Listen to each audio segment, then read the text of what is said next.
नमस्कार दोस्तों, कैसे हैं आप सब। मेरा नाम प्रखर श्रीवास्तव है और मैं आप सबका स्वागत करता हूं एग्जाम ओरिजिनल्स में, जहां पे हमारी एक नई सीरीज आई है।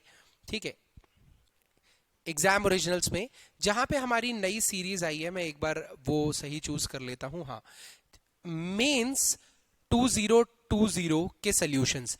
तो हम हर दिन 2-5 मिनट में एक क्वेश्चंस को डिस्कस करेंगे और हम सबसे पहले स्टार्ट करने जा रहे हैं पेपर 2 के पार्ट बी से, यानी कि जो इकोनॉमिक्स वाला सेक्शन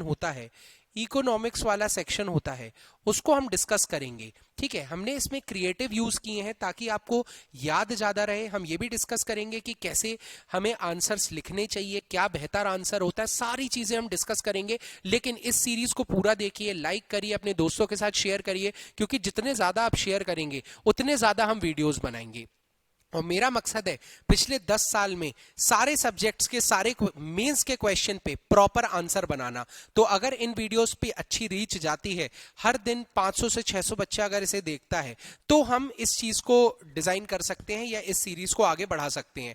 तो जो पहला क्वेश्चन है पेपर 2 पार्ट बी 2020 में जो आया था, पहला क्वेश्चन था discuss the role of foreign assistance in economic development of India. जो बाहर से सहायता आती है भारत को, वो भारत को डेवलप करने में, इकोनॉमिकली पैसों से डेवलप करने में कैसे हेल्प करती है। ये 5 नंबर का क्वेश्चन है 2020 का। तो चलिए सोल्यूशन देखते हैं।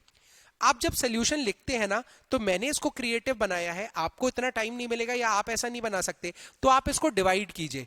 पहला पार्ट रहेगा आपका इंट्रोडक्शन कि फॉरेन असिस्टेंस होता क्या है। उसके बाद आपके रोल्स रहेंगे। ये पूछा गया है ना क्वेश्चन में, आप क्वेश्चन पे स्टिक रहिए कि रोल्स क्या होते हैं। तो आपको रोल पे स्टिक रहना है। तो सबसे पहले आपने एक इंट्रोडक्शन दिया, फिर आपने 3 रोल बताए, 2-3 रोल बताए, एक एग्जाम्पल बताया, एक कुछ इंपॉर्टेंट करके लिखा और आपका आंसर यहां खत्म हो जाएगा। ये भी ज्यादा ही लिखा हुआ है, लेकिन आप ये चीज बता सकते हैं फॉरेन असिस्टेंस क्या होती है। तो सबसे पहले आपको एक बोलते हैं ना पृष्ठभूमि, या फिर आपको एक डिस्क्रिप्शन लिखना पड़ेगा। Foreign assistance include loan from institutions like world bank, IMF, ADB, Asian development bank on the government level and FDI and FPI on the private level. जो फॉरेन डायरेक्ट इन्वेस्टमेंट या फॉरेन पोर्टफोलियो इन्वेस्टमेंट होता है, ये private companies में आता है, लेकिन जो सरकार उधार लेती है वर्ल्ड बैंक, IMF और ADB से, वो सरकार के लेवल पे होता है। तो आपने पहले क्लियर किया, it can be financial, technical, spiritual और ह्यूमैनिटेरियन। ये बहुत इंपॉर्टेंट पॉइंट है कि जरूरी नहीं कि हम असिस्टेंस ले रहे हो। जैसे कि हमने श्रीलंका को पैसे नहीं दिए कई बार, लेकिन ह्यूमैनिटेरियन असिस्टेंट दिया। कैसे? खाना देकर, उनको मेडिसिन पहुंचाकर। तो ये आपके देखो, यहां पर आपको एक एक्स्ट्रा नंबर मिलेगा, क्योंकि आपने एक ऐसी चीज शो की है जो एक ऑफिसर में होनी चाहिए, कि आपने अपना जो डायमेंशन है ना वो खोला है। आपने लॉजिक्स बताए हैं कि सिर्फ मैं पैसों से नहीं सोच रहा, मैं बाकी चीजों के हिसाब से भी सोच रहा हूं। ठीक है। दूसरा, क्या रोल प्ले होता है? तो infrastructure development is majorly dependent on foreign assistance. तो सबसे पहले क्या रोल प्ले करता है फॉरेन असिस्टेंस? इंफ्रास्ट्रक्चर का डेवलपमेंट।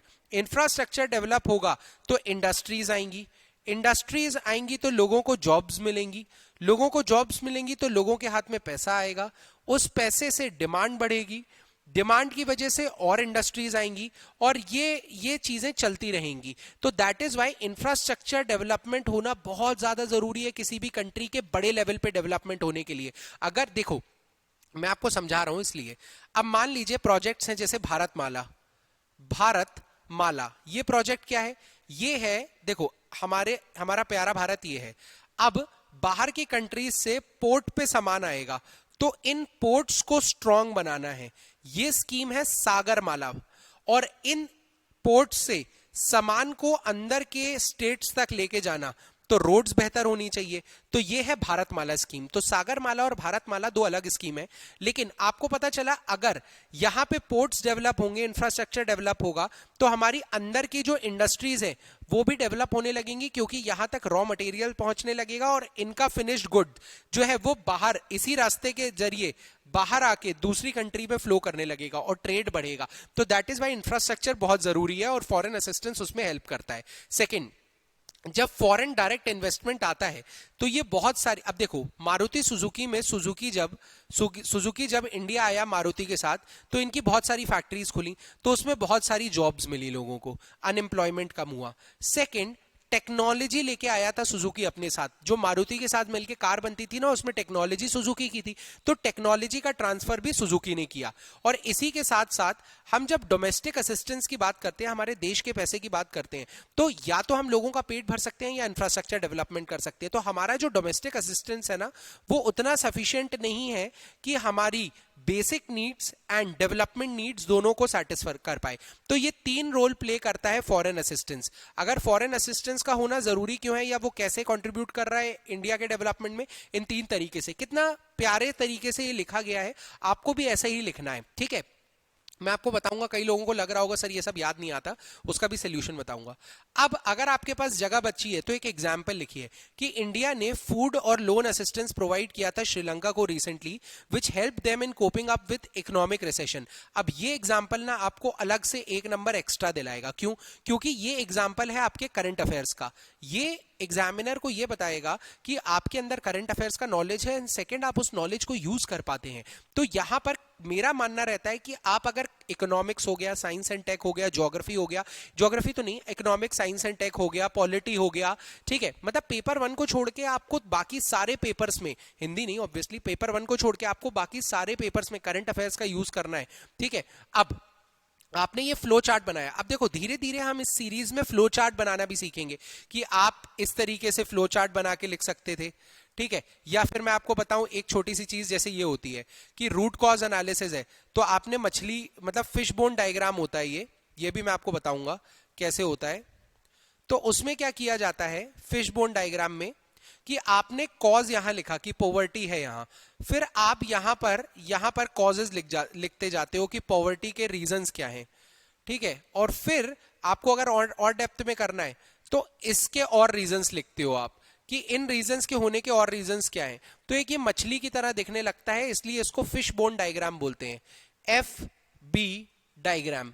आप इसको अगर कोई गलती हो रही है तो आप इसको बहुत बेहतरी तरीके से यूज कर सकते हो। स्कीम्स के फेलियर के लिए आप इसे यूज कर सकते हो, अनएम्प्लॉयमेंट क्यों नहीं है, कोई भी फेलियर के लिए आप इसे यूज कर सकते हो कि कॉज क्या, मतलब कॉज क्या है कि फेलियर हो गया, ठीक है। फेलियर किसी भी चीज का, क्रॉप फेलियर हो सकता है किसी भी चीज का, लेकिन उसके रीजंस अगर आपको दिखाने हैं तो कम स्पेस में आपको ऐसे फ्लो चार्ट्स यूज करने पड़ेंगे। हम सब कुछ डिस्कस करेंगे, इसमें जरूरत नहीं थी इसलिए मैंने नहीं लिया।